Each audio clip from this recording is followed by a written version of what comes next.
Goeiemôre produsente, ek is Henty Silvier en ek is die optimizer specialist by Kynog.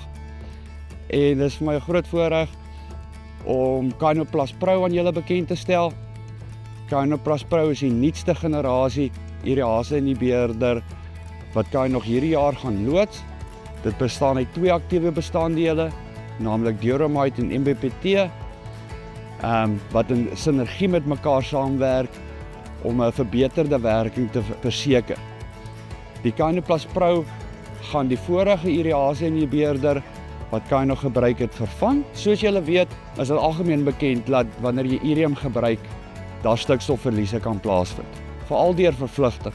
En eksterne faktore soos vog, grond-pH, temperatuur en ander faktore kan die spoed van hierdie vervlugtiging beïnvloed. Produsente kan dan die praktyke probeer bestuur, soos byvoorbeeld te kyk na die plasing, die hoeveelheid en die deklaag bestuur, maar navorsing het getoon dat onder 'n verskeidenheid van omstandighede en praktyke daar steeds vervlugtiging plaasvind. Kynog Plus Pro bied 'n oplossing waar dit konsekwent die vervlugtiging verminder. Die navorsing het getoon dat dit nie net die vervlugtiging beperk nie, maar ook die stikstofopname in die plant verhoog en so ook lei tot hoër opbrengs. As mens die somme maak, dan sal jy sien dat jy net tussen 30 en 40 kg mielies meer moet stroop om die koste van die produk te dek.